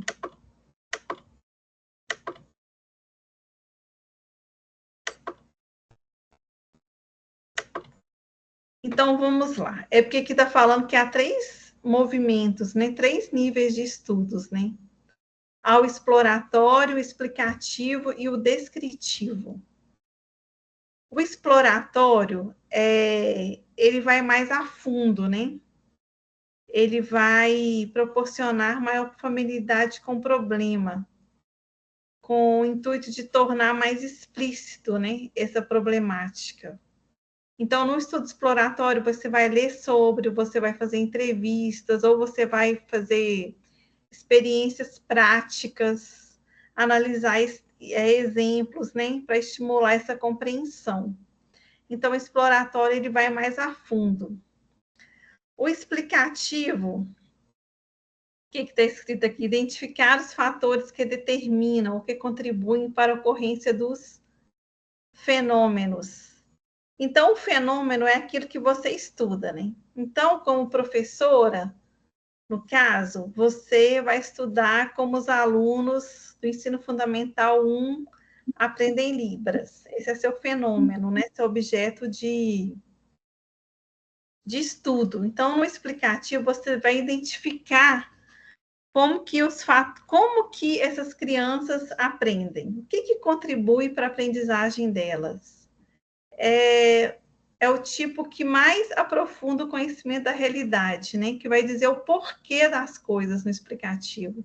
Como elas aprendem, por que elas aprendem, por que esse conhecimento científico, que esse conhecimento científico traz de estudos, né? Então, você vai explicar como essas crianças aprendem, por que elas aprendem, você vai estudar esse fenômeno da aprendizagem no explicativo. No descritivo, você vai descrever, né? Quem são essas crianças, onde elas estão, né? Como que é essa população de crianças naquela escola, né? Qual que é a relação das crianças com os professores, com elas mesmas, né? Você vai descrevendo aquela realidade. Realmente é difícil, né, entender a diferença, né? São inúmeros os estudos que podem ser classificados sobre esse título, e uma das características mais significativas está na utilização de técnicas padronizadas de coleta de dados, tais como questionário e observação. Então, você vai dar um questionário para as crianças responderem, e depois você vai descrever o que elas responderam naquele questionário. Então, você vai fazer uma descrição dos fatos, né? No explicativo, você vai conseguir se posicionar mais, né? No explicativo, além do que você observou, você vai conseguir trazer sua opinião, né? Para explicar melhor aquele fenômeno. E no descritivo, você vai ser mais rigorosa, né? Com o que eles trouxeram, né? Vai se posicionar menos, vai só descrever. No explicativo, você vai conseguir trazer mais sua opinião e escrever com as suas palavras. Enquanto no descritivo, você vai ter que conseguir trazer a descrição daquilo que eles falaram, né? Como eles falaram. Entendi, obrigada. Talvez nesse sentido. Agora, eu queria ver qual o texto que fala dos 4 polos, hein? Chama espaço. Deixa eu ver aqui. Está dando para entender, sim, as crianças estão ficando presas. chama espaço metodológico quadripular. Deixa eu ver qual o texto que... Deixa eu ir lá no AVA para ver qual dos 3 textos que traz essa questão dos 4 polos. Que bom, hein, Mariane? Agora você está mostrando que você leu os textos.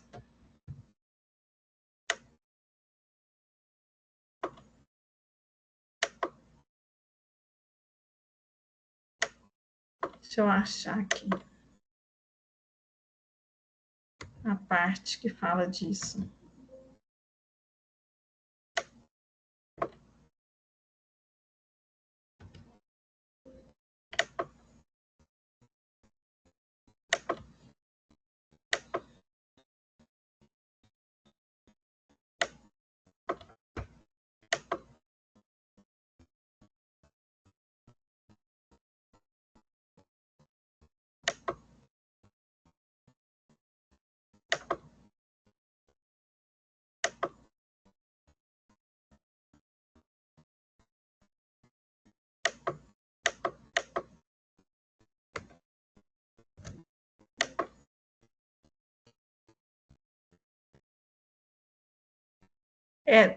É do livro, eu acho, né? É do livro.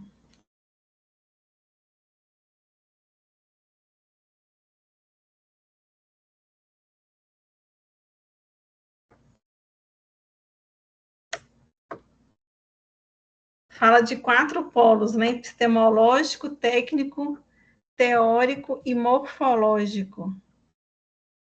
Eu acho que essa é a sua pergunta. Então, o polo epistemológico é a origem, né? Epistemologia se relaciona com a origem, né? A origem do problema. Então, é um básico, né? Então, é quando você começa o seu estudo. Então, você quer saber a base, de onde surgiu aquela palavra, como que... Vamos para o exemplo mais prático, né, do ensino de Libras, né? Então, o polo epistemológico, você vai explicar como que surgiram a língua de sinais, qual o primeiro país que desenvolveu essa língua de sinais, o que significa Libras, o que significa esse termo, né? Você vai lá para o início da conversa, né? Você vai estudar sobre a origem, né? O epistemológico é a origem. Depois, a gente vai para o outro polo, que lá no texto, o segundo é o polo teórico, né? O teórico, primeiro você estuda, né? Você vai procurar a origem, você vai ver os autores que falam sobre Libras, onde surgiu, o que é Libras. Depois você vai começar a organizar essas ideias. E aí você parte para a escrita, né? Aí você vai escrever, né? Tal leitura de tal autor me mostrou que Libras significa isso. Então, você também começa a interpretar.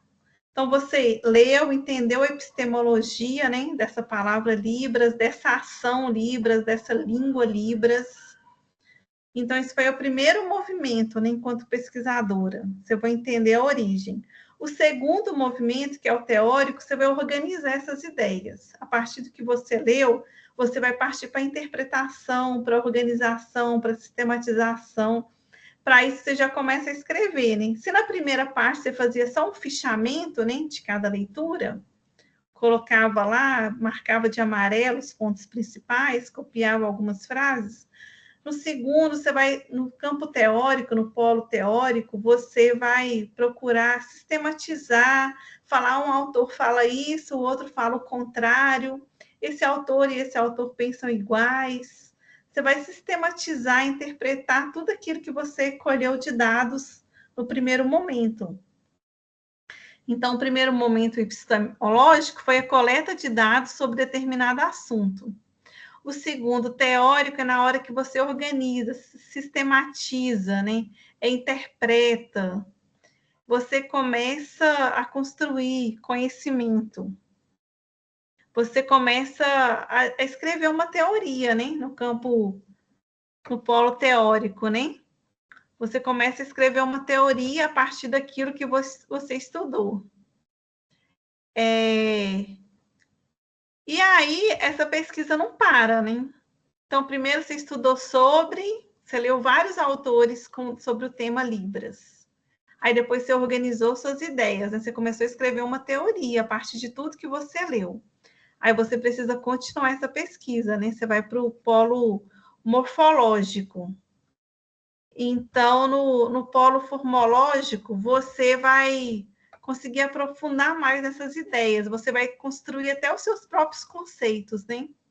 Se no polo teórico você trouxe as ideias dos autores, em que eles concordam, onde discordam, no polo morfológico você vai conseguir trazer até as suas próprias ideias, as suas próprias teorias a partir daquilo que você leu, a partir daquilo que você vivencia, né, do conhecimento que você já tem sobre Libras, do que você vê na rua, né, sobre Libras, ou que você não vê, né, a gente vê pouco. Aí você vai construindo as suas próprias teorias, né, nesse polo. A gente até pode pesquisar o que significa na origem essa palavra, né, morfológico. E aí você vai organizar, né, essas ideias, né? Você vai evoluir. No polo teórico, você já começou a organizar. No morfológico, você evolui mais. Porque você já tem mais tempo de pesquisa, né? Que você começou lá no epistemológico, quando você começou a entender o termo Libras, o que já foi escrito sobre isso. Aí você já evoluiu, porque você já começou a escrever suas próprias teorias a partir do que você leu. E no morfológico, você vai avançar mais ainda, né? Porque você vai entender mais sobre o assunto, você vai ter mais condições, né, de falar sobre aquele assunto.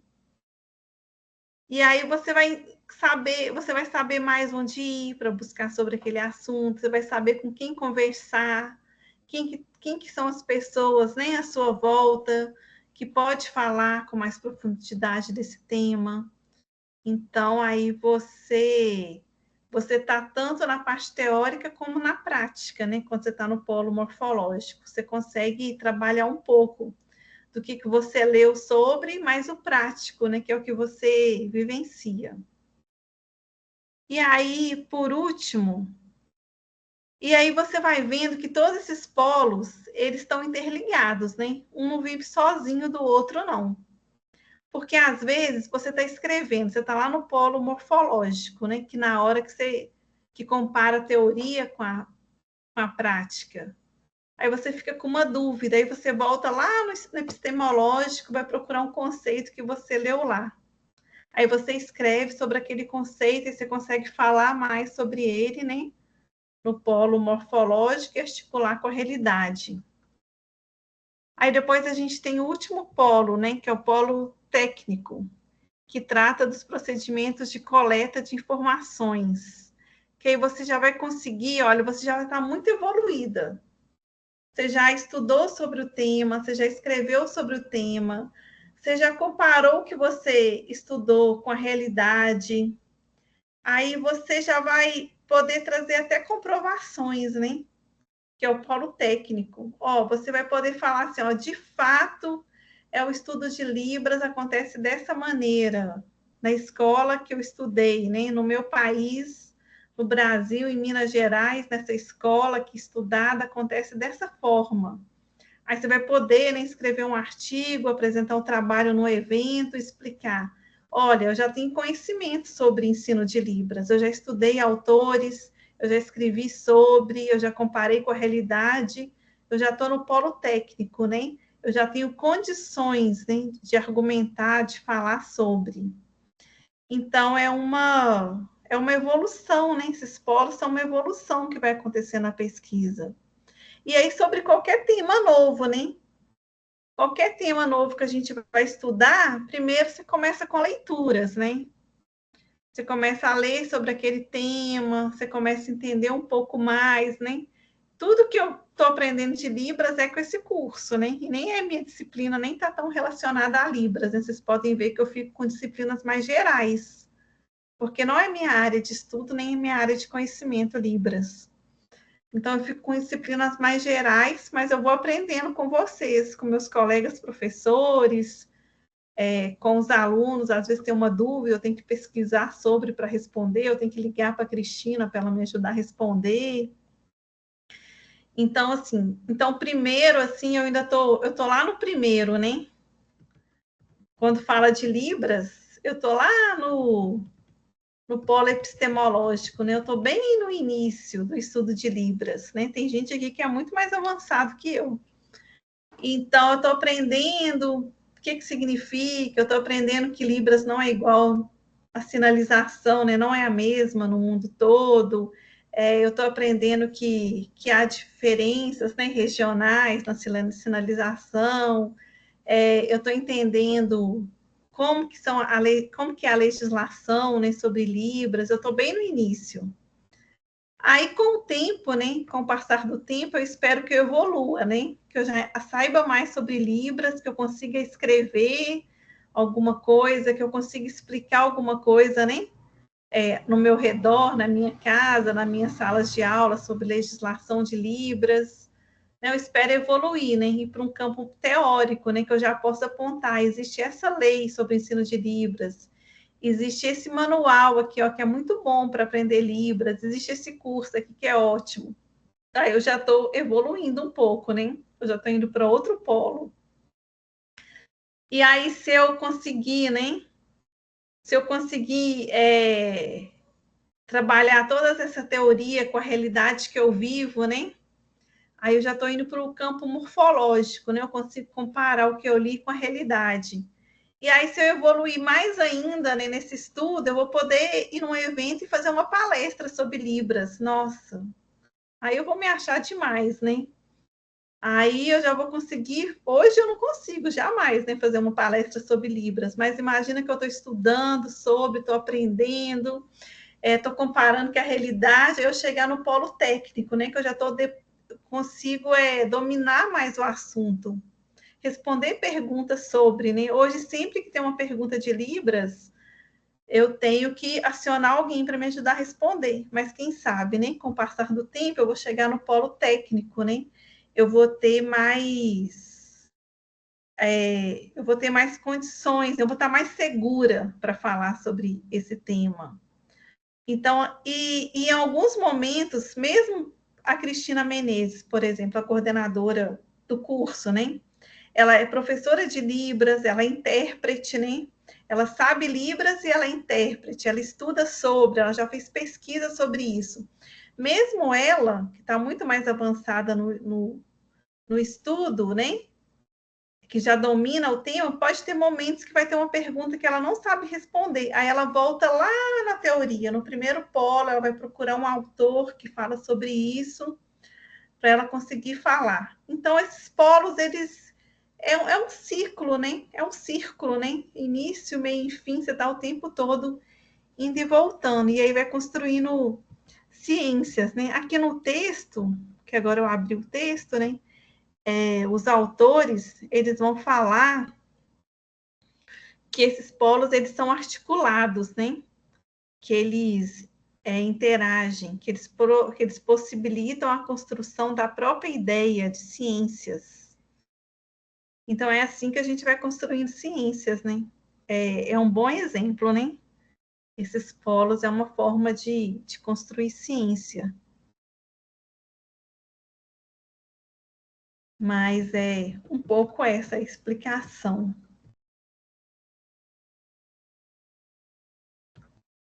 Deixa eu voltar lá no chat. Espera aí, que eu perco aqui, é tanta aba que eu abro.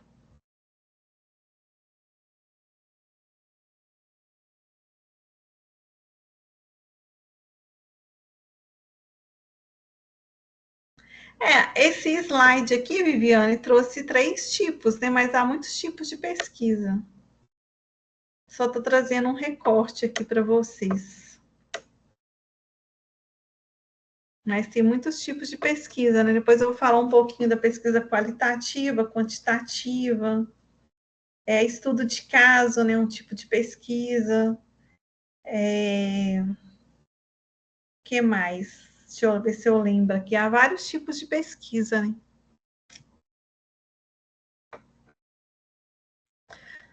Vamos avançar mais um pouquinho aqui, então.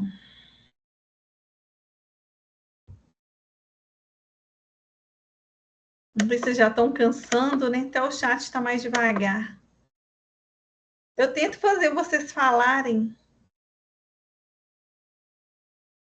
para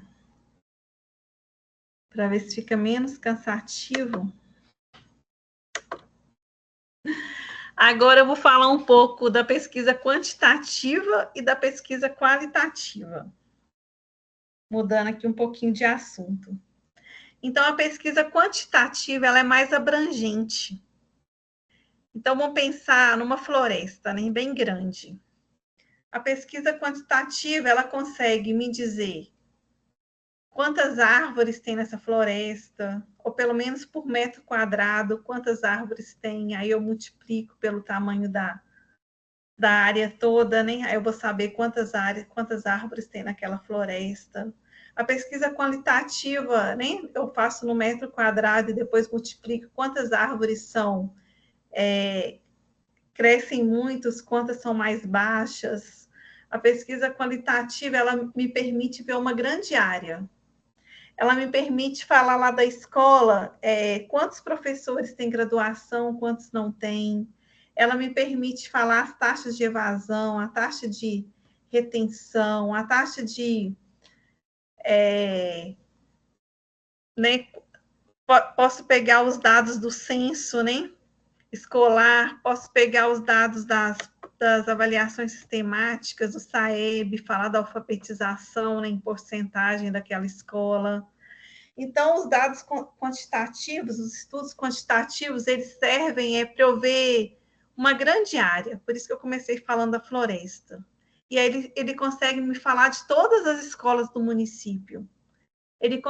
A pesquisa quantitativa, ela consegue me falar de todas as escolas de Belo Horizonte, é claro que vai ser uma pesquisa quantitativa grande, né? Quantos têm formação superior vinculados à Prefeitura de BH, e quantos professores da Prefeitura de BH não têm graduação, por exemplo? A pesquisa qualitativa, ela me permite ver uma grande quantidade, né? Eu posso pegar os dados do IBGE, o censo educacional, as provas do SAEB. Então, a pesquisa quantitativa, ela me permite ver uma extensão, né? Uma área grande. Deixa eu ver o que está escrito aqui, deixa eu lembrar. E aí ele me permite fazer testes, inferência, ver o que as escolas se aproximam, o que elas distanciam, né, uma das outras. Ela me permite, a pesquisa quantitativa, uma grande base de dados, né, com muitos números, muitas informações, e fácil de visualizar, né? Eu coloco aqueles números num gráfico, numa tabela, para ver quantos alunos naquela escola são considerados alfabetizados, quantos não são alfabetizados ainda. Eu consigo ver isso em várias escolas, numa região inteira de Belo Horizonte, na cidade inteira, por meio de gráficos, né? Eu mostro isso, você bate o olho no gráfico, e aí com a legenda você já consegue ter uma ideia. Então, a pesquisa quantitativa, ela é muito abrangente, ela me permite ver uma floresta. Ela se relaciona, né, com os conhecimentos da área de matemática, usa-se muitos números, muitos gráficos. Então, a linguagem matemática é muito utilizada na pesquisa quantitativa, né? Tem que saber matemática, estatística, para fazer uma pesquisa quantitativa, de fato, né? Tem que entender sobre gráficos, fazer legendas, né? Que são fáceis, né? Então, para eu entender, para eu fazer uma pesquisa quantitativa, mesmo na área da educação, nas ciências humanas, eu preciso entender, né, sobre matemática, gráficos, estatística, para eu conseguir escolher as melhores representações da matemática. Então, pode-se dizer que a pesquisa quantitativa é um estudo estatístico, e cabe à estatística estabelecer a relação entre o modelo teórico proposto e os dados observados no mundo. Então, o estudo objetivo, ele testa, ele mostra número, ele estabelece relações. Então, a pesquisa qualitativa pode me dizer quais escolas de Belo Horizonte têm mais índice de analfabetismo, quais têm menos. Então, ela vai me mostrar números, ela não vai me explicar por quê. Por que as crianças daquela escola todas vão para o 4º ano alfabetizadas e naquela outra escola não. Elas chegam no ensino médio não alfabetizadas, mas ela só me mostra números, né? A pesquisa quantitativa. Aí a gente vem para a qualitativa. A qualitativa, como ela é muito detalhista, eu não consigo ver a floresta toda. Eu não consigo estudar uma escola toda na qualitativa, a não ser que sejam vários pesquisadores, né? Mas um pesquisador só, né? Ou um grupo pequeno, não consegue analisar a floresta toda. Ele consegue analisar uma árvore, a altura daquela árvore, o crescimento dela no mês, a semente daquela árvore, a qualitativa consegue abrir a semente, entender como que aquela semente germina, né? A qualitativa, ela vai para o detalhe. E aí ela diminui o campo de atuação. Então, a qualitativa, cada investigador, né, ele é um agente, ele interage com a floresta, ele interage com a escola, ele interage com os alunos, aí entra o emocional, o subjetivo. Então, a qualitativa, ela tem um campo menor de abrangência, né? Ela vai atingir menos pessoas, menos números. Então, eu vou estudar uma árvore, eu vou estudar uma sala de aula na pesquisa qualitativa. Então, para eu entender uma escola na qualitativa, eu preciso de vários pesquisadores, cada um estudando uma sala, ou pelo menos um segmento. Um fica no Fundamental 1, outro no Fundamental 2, outro na educação infantil, outro no ensino médio. E depois esses pesquisadores se unem, né? Trocam informações para entender aquela escola. Porque a qualitativa, ela vai para o detalhe, ela tem que observar, ela tem que conversar com o aluno, ela tem que conversar com o professor, ela tem que conversar com o coordenador. Então, ela vai para o detalhe, a qualitativa. As duas são importantes, né? Porque, às vezes, você precisa saber do todo para uma política pública. E, às vezes, você precisa de uma política pública, uma ação pedagógica naquela escola, para aquele região. Então, você vai usar a qualitativa. A abordagem qualitativa apresenta uma postura dialética. Então, ela vai para a conversa, para o dia a dia, para a ação humana. Então, ela tem mais significados, né, qualitativa, só que ela é menos abrangente, mas ela tem mais significado, né? Ela pode falar do detalhe, ela pode falar da semente, como a semente daquela árvore germina. A quantitativa, ela vai falar da quantidade de árvores por metro quadrado, e aí vai calcular naquela área toda quantas árvores que tem. Quantas estão nascendo, quantas estão morrendo, mas de uma forma geral, né? E não por que está nascendo, por que está morrendo. Isso aí é para qualitativa, porque ela tem que estudar a árvore, né, específica.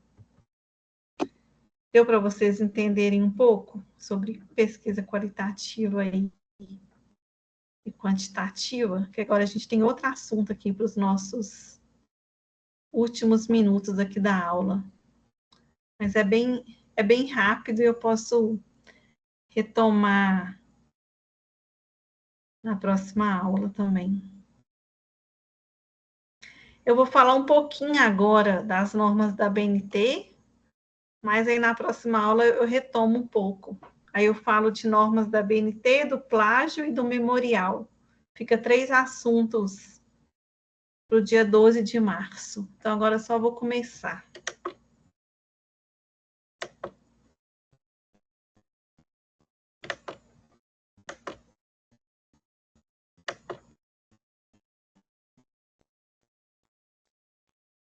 Então, introdução sobre normas acadêmicas, né? Então, o pesquisador, né? ele faz a pesquisa. Ele pode fazer um estudo descritivo, exploratório, explicativo, pode fazer uma pesquisa qualitativa, uma pesquisa quantitativa. Só que ele não pode ficar com essa pesquisa só para ele, né? Ele tem que escrever, publicar, ele tem que apresentar essa pesquisa. Senão não serviu de nada, né? Vou ficar lá numa escola 6 meses pesquisando, entendendo como é que aquela escola funciona. E aí eu não vou mostrar para o mundo o que eu descobri. Eu tenho que mostrar para o mundo, né, o que eu descobri. E aí esse mundo, ele exige técnicas. Eu não posso mostrar de qualquer jeito. Eu não posso escrever um texto confuso, um texto sem referência. Eu não posso fazer isso. Eu tenho que mostrar para o mundo tudo isso que eu pesquisei dentro das normas acadêmicas. No caso aqui, a gente usa as normas da ABNT. Então, para usar essas normas, as normas da ABNT também nos protegem em relação ao plágio. Porque eu posso usar, né, uma citação de uma outra pessoa, mas eu tenho que citar, né? Mostrar que eu sei que foi ela que escreveu, não foi eu que escrevi. Então, ela serve também para nos resguardar em relação ao plágio, essas normas da ABNT. E aí, essas normas, gente, é só fazendo mesmo, estudando, pesquisando na internet, né? Eu deixei alguns textos lá, né? Eu acho que eu deixei vídeos também nessa parte das normas da ABNT, para vocês entenderem melhor. E aí, falando sobre vídeos, né? A gente vai ter videoaulas também gravadas com tradução em Libras. Que aí eu acho que também vai ajudar vocês e vai diminuir os PDFs. É porque a Weng, ela está contratando uma empresa que produz videoaulas, né? A gente não fez ainda, porque a gente não tem local para fazer, né? Equipamentos, a gente não tem isso na Weng. Pelo menos não na Faculdade de Educação, né? Em algumas outras unidades, Professora, concursos nessa área a gente tem. Pode falar. professora Juliana, desculpa te interromper, só para ver se eu entendi bem, e eu fiquei muito feliz se é isso mesmo que eu entendi. Então, porque eu me questionava achando que só 2 aulas por disciplina de uma matéria é muito pouco para a gente aprender, porque querendo ou não dá tempo de a gente fazer todo mundo perguntas, ou então fazer atividades no momento da aula, porque às vezes a gente faz atividade lá no muro, mas demora a ter resposta, quando responde a gente não tem como consertar, aprender. Então, se tivesse videoaulas para além dessas que estão gravadas, seria ótimo, porque aí a gente ia ter Mas a as leitura, videoaulas, mas também ter a videoaulas. Aí não sei se é videoaulas de vocês sendo gravadas, ou nossas, mais gravadas, né? Não vai ter interação. sim, mas isso já ajuda do que só artigos e leitura, o que é importante, mas ainda mais sendo a tradução, porque a gente aprende, inclusive, a Libras vendo o intérprete fazendo, né? A gente tenta imitar para quem não sabe a Libras ainda. Então vai ser ótimo se Aqui tem tiver. o intérprete, né? Vocês conseguem ver o intérprete? Sim, eu consigo, né? Até fixo Aí para deixar bem. Então, Emanuele, assim, tem os limites da educação à distância, né? Que você está vivenciando, né? Inclusive, quando eu estudo sobre educação à distância, eu leio isso, né? Que o aluno não consegue ter a dúvida dele sanada no momento da dúvida.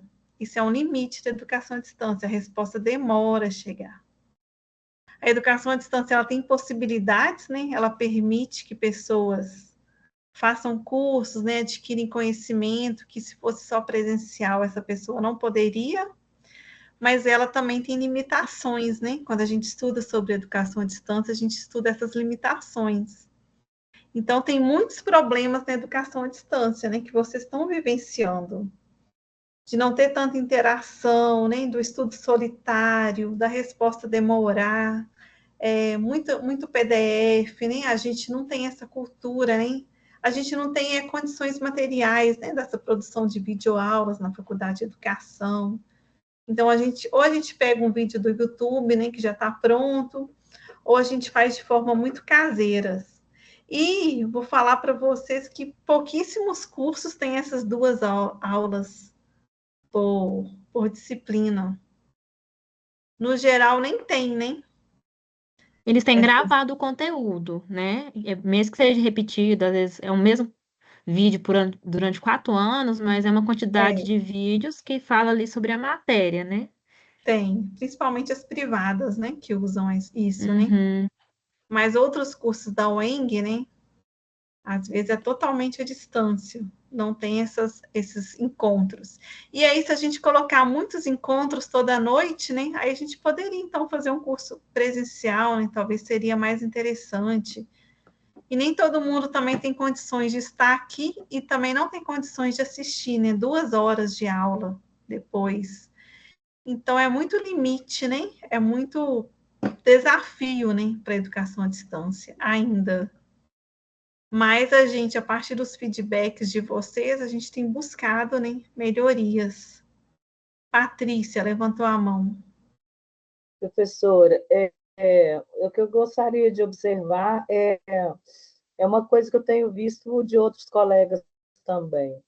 Eu acho que quando você dá uma aula e a gente faz uma atividade sobre aquele assunto que você pediu, mas o assunto foi falado na sua aula, é muito mais fácil para a gente elaborar a tarefa, sabe? Porque você falou que vai falar sobre memorial em março, né?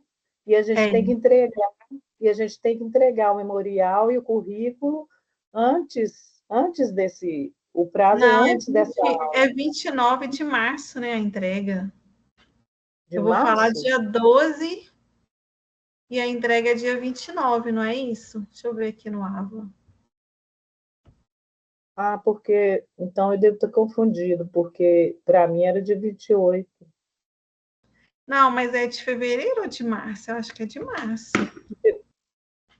Vamos ver o Então eu cronograma. Vamos ver o que está lá entendi. no memorial, unidade 3. Não, 29 de março. Eu vou Ah, falar tá sobre o bom. memorial no dia 12, vocês vão entregar dia 29. Tá, porque teve uma atividade que a gente entregou sobre um quadro comparativo que a professora Cristina deu, e ela deu a aula depois que a gente já tinha entregado. E muitos de nós ficamos bastante confusos para poder fazer essa atividade, entendeu? Por isso que Quando eu explica é estou. melhor. Hoje você estava aqui quando eu abri a atividade rotina de pensamento? Eu abri Eu um pouquinho também. atrasada, porque eu tive algum problema aqui na minha internet, que eu não sei te explicar o que que Porque no é. início eu abri a atividade 1 e expliquei, né? Que aí vocês já podem fazê-la. Tá. Atividade Aí eu 2 é vou o rever a aula, questionário. então. Tá Aí bom. depois você revê a gravação. E a atividade 2 é o questionário, vocês já estão mais tranquilas para fazer, né? Vocês já estão fazendo questionário há mais tempo. E aí o Sim, sim. memorial vai explicar 12 de março para vocês entregarem 29. Tá bom, então. Obrigada. Eu fico tentando, né? Mas assim, eu sei que tem muitos problemas, né? Sei que está bem muito longe do ideal, né? Mas eu acho que a gente já melhorou um pouquinho nesses poucos meses, que a gente está no primeiro semestre ainda, né? Já Me evoluímos pa- um pouco na EAD. Quem sabe, né? No próximo semestre vamos ter sanado outros problemas. E aí, até o final do curso, a gente vai melhorando, né? A próxima turma já pega um curso melhor. Mas é assim mesmo, né? Que vai ter uma outra turma, né? Vai ter um outro vestibular. Mas eu acho que é 2026, né? O ano que vem tem um outro vestibular para esse curso. Então, a gente já está chegando no nosso horário teto, né? 21h27, agora aqui no meu computador. Só mais 3 minutos, então não vou colocar mais slides, não. E na próxima aula eu vou falar, né, sobre as normas da BNT, e que é uma coisa muito técnica. Toda hora que a gente precisa, a gente tem que pesquisar, não dá para decorar, não dá para decorar. Você coloca o nome do autor em letra maiúscula, minúscula, é só assim. Depois que eu já escrevi muito, né, que algumas coisas eu já sei, mas mesmo assim há mudanças, né? No ano passado mesmo foram publicadas novas normas, né, que eu ainda erro, aí eu tenho que ir lá olhar. Então, normas da BNT é uma coisa muito técnica, é só para vocês saberem que existem e na hora de fazer, onde vocês pesquisam, né? Então, eu deixei os links de sites, né? Que na hora que precisa, vocês podem ir lá nesse site e pesquisar. E depois, a última unidade é sobre o memorial, vou falar um pouco sobre essa atividade, né? Que é bem tranquila, porque ela é super subjetiva. Então, do ponto de vista de certo ou errado, não tem, né? E aí, o que é trabalhoso é porque você tem que sentar e escrever, né? Muita gente tem essa dificuldade, né? Fazer um curso de graduação exige muitas horas sentadas, né? Muitas horas sentado, lendo, estudando, né? Na área das ciências humanas, nas exatas também, todas. Existe muitas horas, exige do estudante muitas horas sentado. A gente tem uma outra matéria também, que a gente tem que fazer um memorial também. Eu acho que a Cristina me falou. É a da Cristina mesmo, não é? Sim. Ela me disse isso. Então, eu vou conversar com ela antes da aula, para a gente ter falas parecidas. Ela me falou isso. Então, vou encerrar, né, em 21 e 29. Agradeço muito a participação de todos e de todas. Agradeço ao Isaac e à Natália. Muito obrigada aí pela dedicação. Nós vamos, né, nós começamos pontualmente, vamos encerrar pontualmente, porque também cansa, né, ficar na tela e uma pessoa só falando. Que bom que tem o chat para vocês escreverem e de vez em quando vocês se manifestam. Então, eu agradeço muito, boa noite.